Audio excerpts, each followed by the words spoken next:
In the heart of ancient India, during the time of the Buddha, there was a small village named Sanasa. This village was known for its simplicity and the close-knit community that thrived within it. Among its residents was a kind-hearted young man named Suda, who was known for his extreme generosity and kindness. Suda would go out of his way to help anyone in need. He would give away his food, clothes, and even his money to those who asked. His selflessness was admired by many, but it also brought him considerable hardship. Despite his good intentions, Suda often found himself taken advantage of by those who saw his kindness as a weakness. One day, as Suda was working in his fields, a group of travelers approached him. They looked tired and hungry, and without a second thought, Suda invited them to his home. He offered them food, water, and a place to rest as night fell. The travelers, seeing Suda's generosity, demanded more and more from him. They took his belongings, ransacked his house, and left without any gratitude. Suda was devastated, despite his unwavering kindness. He felt used and disrespected. Seeking solace, he decided to visit the Buddha, who was residing in a nearby monastery. When Suda arrived at the monastery, he found the Buddha sitting under a bod tree, surrounded by his disciples with a heavy heart. Suda bowed before the Buddha and recounted his story. Great teacher, Suda began, "I have always believed in being kind and generous, but my kindness has brought me nothing but pain and suffering. People take advantage of me, and I am left with nothing. What am I doing wrong?" The Buddha listened with compassion and then spoke gently. "Suda, kindness and generosity are indeed noble virtues, but they must be balanced with wisdom. Let me tell you a story that might help you understand. In a distant kingdom, there was a wise king named Ananda. He was beloved by his people for his fairness and generosity.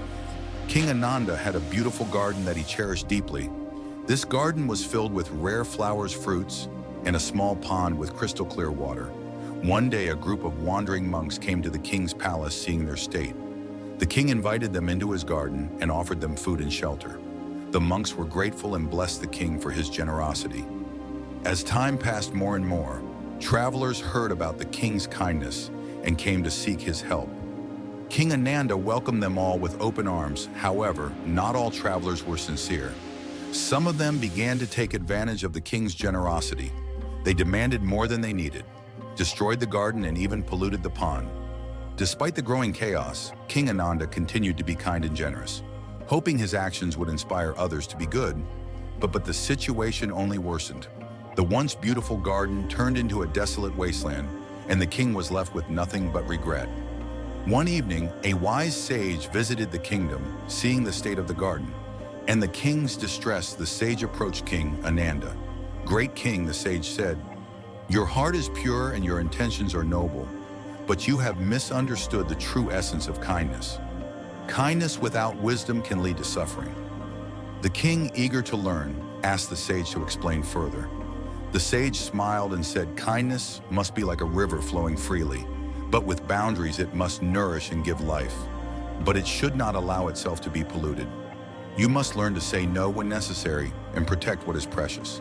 The sage continued, "True. Kindness is about balance. It is about understanding the needs of others while also taking care of oneself.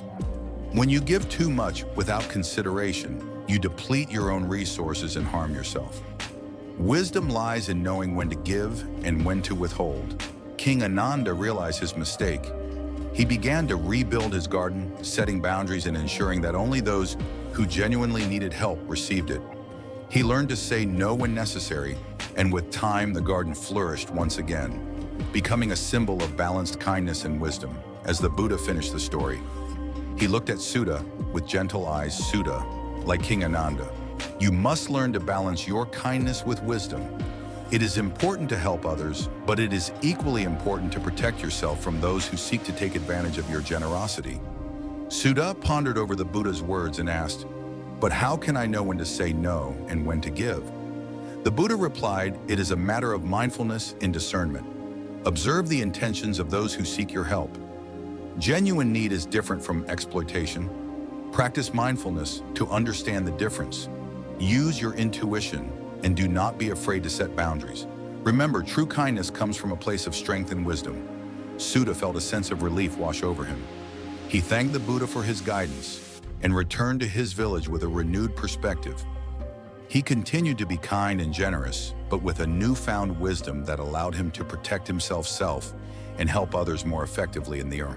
Following months, Suda's life changed significantly. He was still generous, but he no longer allowed himself to be taken advantage of. He helped those who truly needed it and gently turned away those who sought to exploit his kindness. His fields flourished, his home remained intact, and he felt a sense of balance and peace that he had never known before. Suda's story spread throughout the village, inspiring others to follow his example. The villagers learned that kindness, when tempered with wisdom, could create a harmonious and supportive community. They began to practice mindful generosity, ensuring that their help was genuine and not misplaced. One day, as Suda was working in his fields, he noticed a familiar group of travelers approaching. These were the same people who had taken advantage of him. Before this time, Suda approached them with a calm and confident demeanor. "Welcome," he said. "How can I help you today?" The travelers, taken aback by Suda's change in attitude, hesitated. They realized that they could no longer exploit his kindness. Suda, sensing their hesitation, continued, "I am willing to help those who are in genuine need, but I will not tolerate dishonesty or greed. If you are sincere, I will do my best to assist you."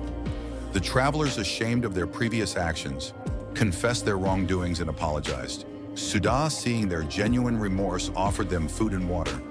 But with clear boundaries, he set limits on what he could provide and made sure that his kindness was not taken for granted. Through this experience, Suda learned that true kindness is not about giving endlessly, but about giving wisely.